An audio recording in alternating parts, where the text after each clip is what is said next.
لله nomor kopinya Karachi. الذي أنعمنا بنعمة الإيمان والإسلام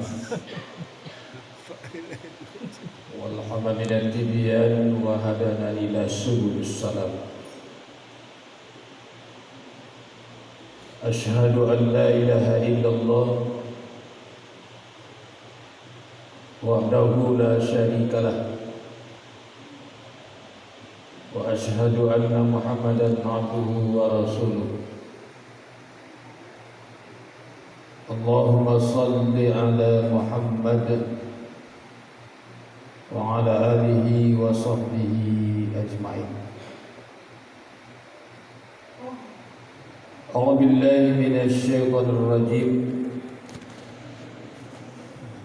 بسم الله الرحمن الرحيم. ولقد كرمنا بني آدم وحملناهم في البر والبحر ورزقناهم من الطيبات وفضلناهم على كثير ممن خلقنا تفضيلا. Dan sungguh kami telah memuliakan anak keturunan Adam dan kami angkat mereka di darat dan di lautan, dan kami beri mereka rezeki yang baik-baik, dan kami lebihkan mereka di atas makhluk-makhluk yang kami ciptakan dengan kelebihan yang sempurna. Maha benar Allah dengan segala firman-Nya, surat Al-Isra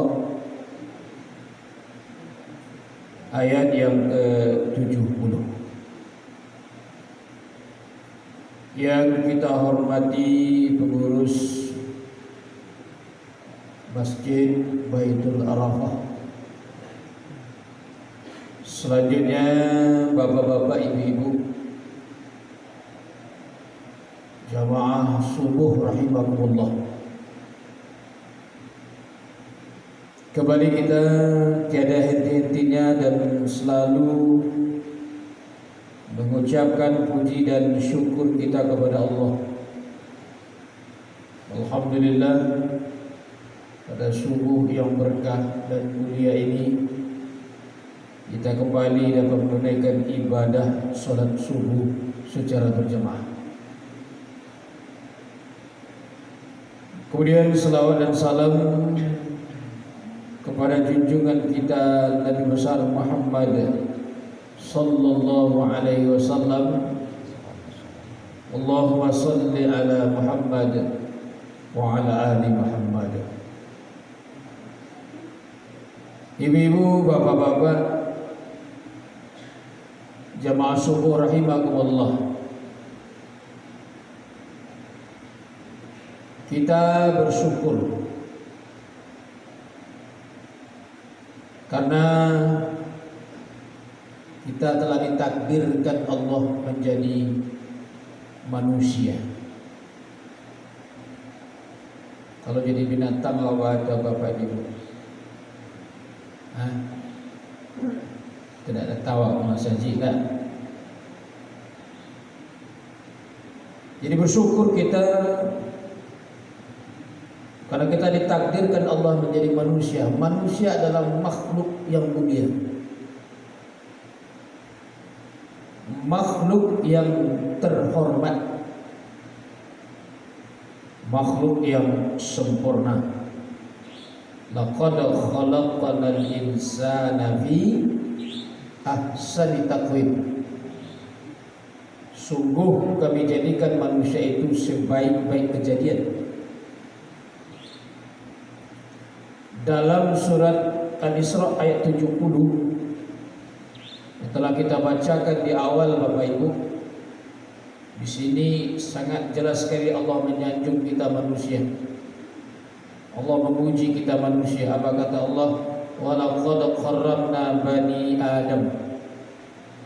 Sungguh kami telah memuliakan anak keturunan Adam. Wa hamalnahum fil barri wal bahr. Dan kami telah angkat mereka di darat dan di lautan.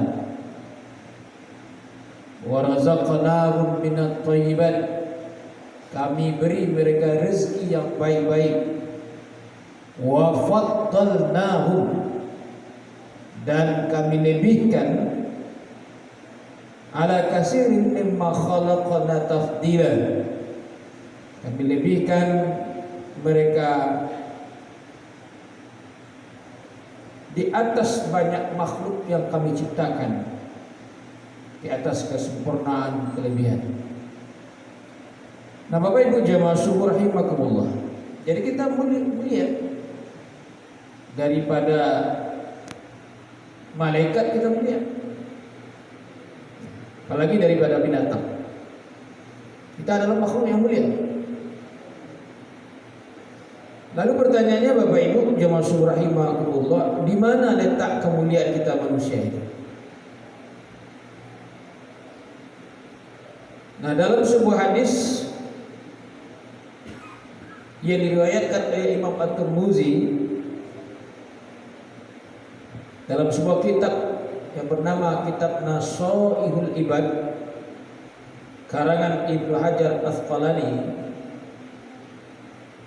ia menjelaskan ada 4 letak kemuliaan manusia itu. Jadi bahwa dikecil mulia, dalam hadis Nabi mengatakan ada 4 dasar kita manusia itu disebut makhluk yang mulia. Bunyi hadis tersebut adalah qala Rasulullah sallallahu alaihi wasallam arba'atul jawhar bi ismi Adam. Rasulullah sallallahu alaihi wasallam bersabda, ada 4 kemuliaan manusia itu. Yaziluha asma, yaziluha arba'atun asya. Dan 4 pula yang menghilangkan kemuliaan pada diri manusia itu. Amal jawahir, adapun letak kemuliaan manusia itu adalah pertama fal aqlu wal aqlu, Allah berikan kita akal. Allah berikan kita akal. Akal itu gunanya adalah untuk berpikir. Dengan akal itu kita bisa membedakan mana yang benar, mana yang salah, mana yang baik dan mana yang buruk, mana yang halal, mana yang haram. Ketika manusia tidak memaksimalkan akalnya, ketika manusia tidak mempergunakan akal dengan sebaik-baiknya, maka manusia itu berubah statusnya dari makhluk yang mulia bahkan menjadi makhluk yang hina. Nah, jadi Bapak Ibu, ketika manusia dapat mempergunakan akal dan pikirannya untuk hal-hal yang baik, yang positif, di situ letak kemuliaan manusia. Akan tetapi ketika akal dan pikirannya itu tidak mereka gunakan untuk hal-hal yang positif, hal-hal yang baik, maka disitulah berubah status manusia itu yang mulia menjadi makhluk yang hina. Kita akan baca nanti surah Al-A'raf ayat 179. Apa kata Allah? Walaqad zara'na li jahannama katsiran minal jinni wal ins. Sungguh kami akan masukkan banyak dari jin dan manusia itu ke dalam neraka jahanam. Kenapa? Lahum qulubun la yafqahuna biha. Mereka diberi hati, tapi hati mereka itu mati. Walahum azanun la yasma'una biha. Mereka diberi walahum a'yunun la yubsiruna biha. Mereka diberi mata, tapi mata mereka itu buta, tidak bisa melihat kebenaran. Walau azanun la yasma'una biha. Mereka diberi telinga tapi telinga mereka itu pekak. Apa kata Allah? Ulaika kal an'am. Nah, mereka itu taubahnya sama seperti binatang. Kan kare itu Bapak Ibu. Ada orang mengecek kaji ustaz kok kare. Kaji ustaz ayat apa itu? Ulaika kal an'am. Adalah ayat itu. Mereka itu taubahnya sama seperti binatang. Bal hum adall. Bahkan lebih daripada itu. Nah, jadi ketika kita tidak bisa mempergunakan akalan pikiran kita dengan baik, maka berubahlah status kita itu dari makhluk yang mulia menjadi makhluk yang hina. Ibu-ibu bapak jamaah subuh rahimakumullah. Jadi di sini letak kemuliaan manusia yang pertama. Allah berikan kita akal. Nah kemudian apa yang akan merusak akal kita? Dalam lanjutan hadis Nabi mengatakan yang merusak akal kita itu adalah fal ghadabu yazilul aqlu. Ghadab itu merusak akal. Apa itu ghadab? Pemarah, pemerang. Tidak ada asbab berang so. Saya kata berang. Itu akan merusak akal pikiran kita.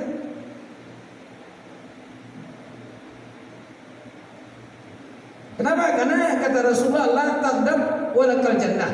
Jangan engkau suka marah kalau ingin masuk surga. Nah, kenapa kita tidak boleh mudah marah? Bapak Ibu berbahagia, dalam sebuah riwayat itu dikatakan marah itu adalah pengaruh setan. Marah adalah pengaruh dari setan. Setan itu diciptakan dari api. Supaya padam amarahmu, segeralah berwudu. Itu tuntunan Rasulullah. Maka dalam hadis lain Nabi mengatakan, jika sewaktu-waktu kamu marah, kalau posisi marahmu itu dalam keadaan berdiri, segera duduk. Kalau duduk belum juga padam amarahmu, segera berbaring. Maka dengan berbaring, dengan tidur, maka insya Allah akan padam amarah. Baik itu mana tuntunan Nabi, ya kita jangan mudah terpancing. Sanggup mengendalikan amarah, wal kaziminal ghaiz. Ya, tanda orang yang bertakwa itu adalah sanggup mengendalikan amarah. Ya. Nah, Bapak Ibu kaum muslimin bahagia. Jadi ketika kita tidak sanggup mengendalikan amarah, ya, pemarah, maka itu akan merusak akal pikiran kita. Lihatlah orang kalau memberang apa Ibu, kan tidak stabil kadang-kadang. Ya, tidak ada untungnya kan? Akibat kita suka marah, tensi tinggi, hati jelapak, mati jelapak. Ya, itu kalau kita mudah terpancing, suka marah. Karena itu mari kita laksanakan tuntunan Nabi kan. Jadi kalau kita marah, ingat marah itu adalah pengaruh setan, segera berwudu. Kalau posisi kita dalam keadaan berdiri, duduk. Kalau duduk belum juga padam amarah, segera berbaring. Insya Allah dengan berbaring itu akan padam amarah. Nah Bapak Ibu kaum muslimin bagian, itu yang pertama. Kemudian yang kedua, letak kemuliaan manusia itu adalah ad-din. Allah berikan tuntunan agama. Artinya apa? Artinya selama kita melaksanakan tuntunan agama, apa yang diperintahkan Allah, apa yang dilarang Allah, kita laksanakan dengan baik. Di situ letak kemuliaan kita. Ya. Perintah Allah kita laksanakan sesuai dengan kemampuan kita. Sebaliknya larangan Allah kita tinggalkan. Di situ letak kita manusia makhluk yang terhormat. Nah, tetapi ketika perintah Allah tidak kita laksanakan, larangan Allah lalu kita kerjakan, berubah status kita, tidak mulia lagi. Nah, oleh karena itu Bapak Ibu, selama kita masih bisa menjaga perintah dan larangan Allah, ada di situ letak kemuliaan kita manusia. Kemudian agama yang telah diberikan Allah kepada kita, apa yang akan merusak agama itu? Dalam lanjutan hadis itu dijelaskan yang akan merusak agama itu adalah al-hasad. Al-hasad yaziluddin. Hasad itu akan merusak agama pada diri seseorang. Merusak agama pada diri kita kalau kita memiliki sifat hasad. Kenapa tidak boleh hasad itu Bapak Ibu? Karena tujuan agama diturunkan Allah itu adalah untuk menyelamatkan manusia. Sementara hasad, aku dapat orang lain, silaku dewa. Pokoknya tidak boleh. Jadi kalau ada di antara kita memiliki sifat hasad itu, runtuh agama dalam diri kita. Ya. Itu yang akan merusak agama dalam diri kita. Karena bertentangan dengan tujuan agama diturunkan Allah untuk menyelamatkan manusia, tapi dengan hasad itu akhirnya kita bagaimana orang yang lain itu celaka. Bapak Ibu jamaah syukur rahimakumullah. Secara sepintas lalu hasad itu merugikan orang lain. Tapi sebenarnya Bapak Ibu, justru sebaliknya hasad itu merugikan diri kita sendiri. Apa dasarnya? Dasarnya hadis Rasulullah mengatakan, iyyakumul hasad, jauhilah oleh kamu penyakit hasad. Fa innal hasada, sesungguhnya hasad itu ya'kulul hasanat, memakan kebaikan-kebaikan yang kamu lakukan. Kama ta'kulun narul hatab, sebagaimana api membakar kayu bakar. Nah, jadi kebaikan-kebaikan yang kita lakukan Bapak Ibu, apapun amal ibadah yang kita kerjakan, sholat yang kita lakukan, puasa yang kita laksanakan, kalau memiliki hasad, ya'kulul hasanat, ya, memakan kebaikan-kebaikan yang kita lakukan itu. Jadi karena itu dilarang oleh Rasulullah hasad itu. Kemudian dalam sebuah hadis Rasulullah mengatakan, akibat hasad itu adalah dukhulun nar qabla hisab. Masuk neraka tanpa hisab, langsung masuk neraka. Apa itu bedanya? Marahnya Allah orang yang memiliki sifat hasad. Dukhulun nar qabla hisab, masuk neraka tanpa hisab. Nah, apa itu hasad itu Bapak Ibu? Apa itu hasad, Pak? Bu? Iri. Hasad itu adalah berkeinginan agar orang lain tidak dapat nikmat, atau berkeinginan agar orang lain dapat nikmat itu hilang. Setidak-tidaknya berpindah kepada dirinya sendiri. Itu hasad. Jadi apa bedanya itu Bapak Ibu? Pertama, berkeinginan agar orang lain tidak dapat nikmat tu nak doleh. Kau dapat orang tu tak dapat nikmat. Yang kedua, lalu nikmat di orang tu. Kau dapat nikmat tu hilang. Yang ketiga, kau dapat berpindah ke awak. Itu hasad. Dalam bahasa viralnya hasad itu adalah SMS.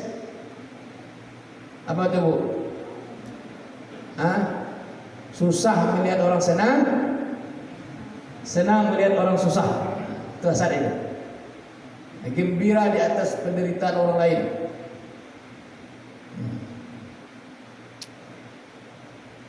Jadi rasa kita tidak suka, tidak senang orang lain dapat nikmat, itu sudah ada gejala hasad pada diri kita. Bapak Ibu kaum muslimin bahagia, semua kita ini berpotensi memiliki sifat hasad itu.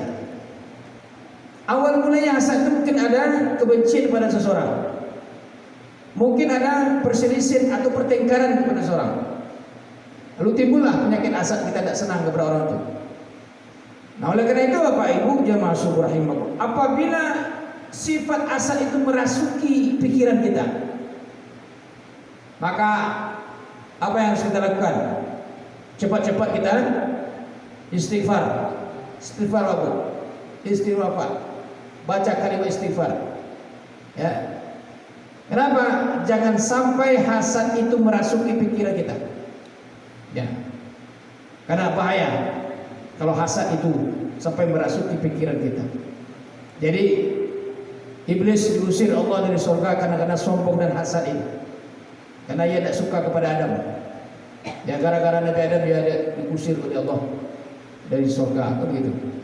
Nah, Bapak Ibu jamaah subuh rahimakumullah. Itu yang kedua. Kemudian yang ketiga, letak kemuliaan manusia itu adalah al-haya, punya rasa malu. Malu. Jadi letak mulianya kita manusia itu adalah punya rasa malu. Malu apa? Malu berbuat dosa. Nah, itu maksudnya. Malu mengerjakan perbuatan maksiat. Sekarang malu itu sudah kurang, Pak. Ya, malu itu sudah kurang, Bu. Ya. Ditangkap OTT KPK, korupsi, hanya galak, tidak ada malu, senyum. Berjalan dua-duaan tidak ada malu sekarang, tidak bukan mahramnya, ya. Perempuan, laki-laki tidak malu, tidak ada rasa malu.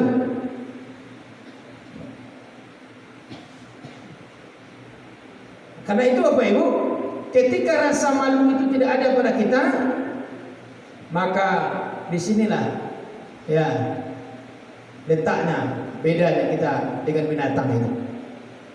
Nah, kelebihan manusia itu Allah berikan al-haya, rasa malu. Jadi Bapak Ibu malu, malu kita melaksanakan hal-hal dilarang Allah.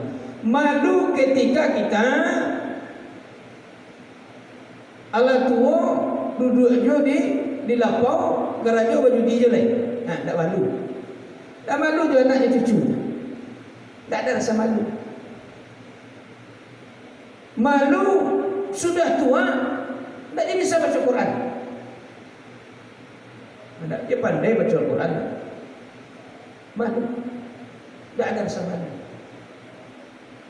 Bapak Ibu jamaah subuh rahimakumullah.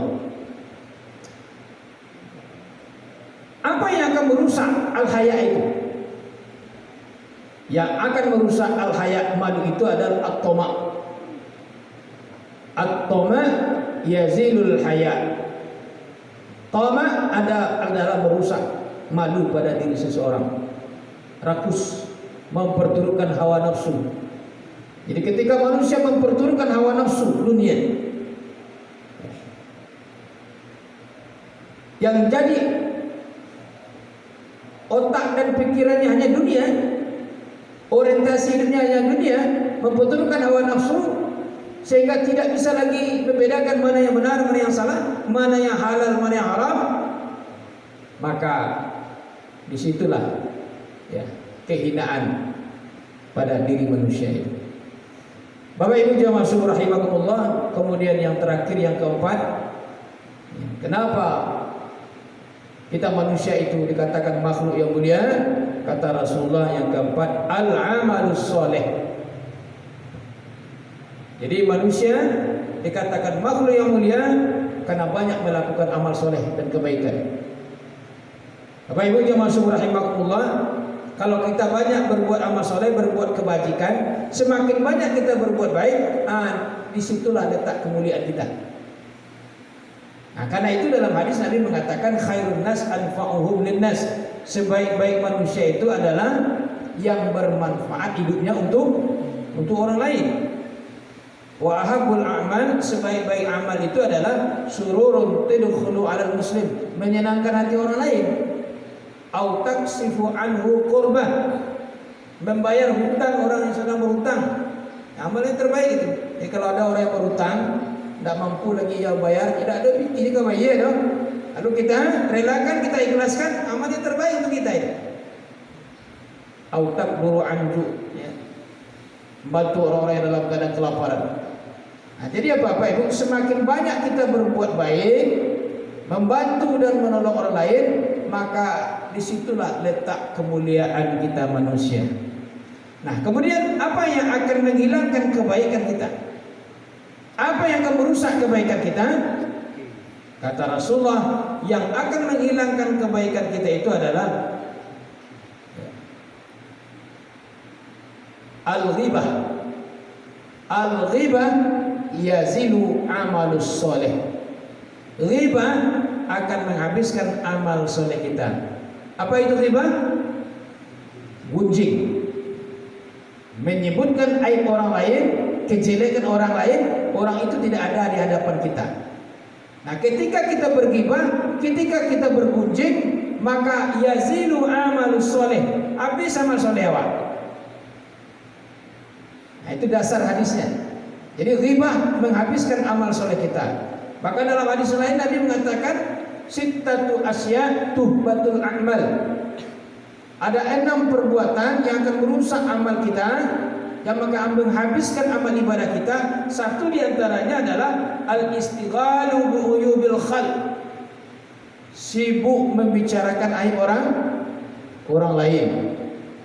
Nah, maka dalam surah Al-Hujurat kata Allah dalam Al-Qur'an, orang yang bergunjing itu ya sama dengan memakan bangkai saudara yang sudah mati. Ayuhibbu ahadukum ayyakula lahma akhi maitan fakaritumu.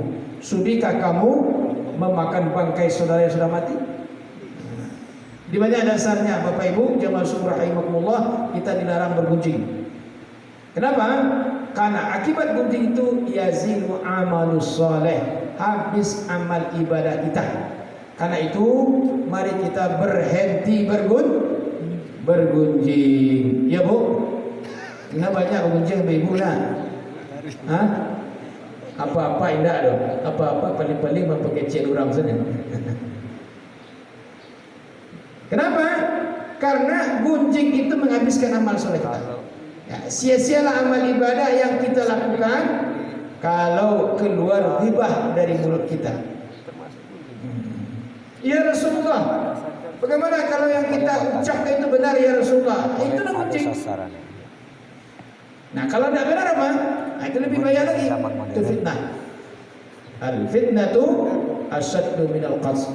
Fitnah itu lebih kejam daripada pembunuhan. Bapak Ibu jemaah syukur rahimakumullah, inilah kajian kita, letak kemuliaan manusia itu ada 4.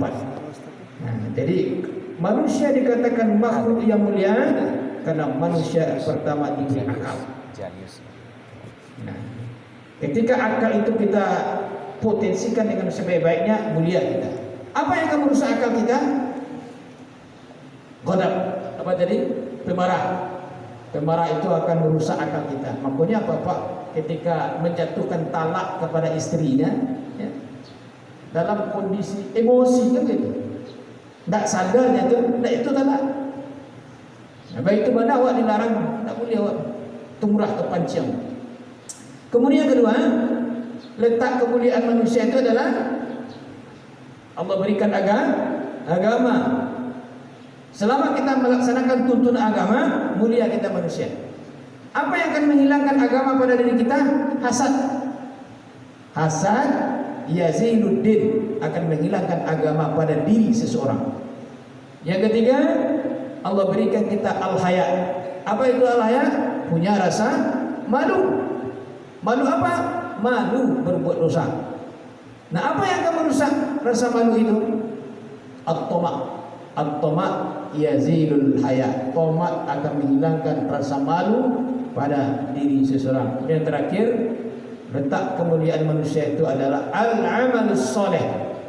Semakin banyak manusia berbuat kebajikan, maka semakin mulialah mereka itu di sisi Allah Subhanahu wa taala. Kemudian apa yang akan menghilangkan kebaikan yang kita lakukan? Al-ghibah yazilu amalus soleh. Ghibah menghabiskan amal soleh kita manusia. Demikian saja, mudah-mudahan dapat kita amalkan. Banyak maaf. Billahi taufiq hidayah. Assalamualaikum warahmatullahi wabarakatuh.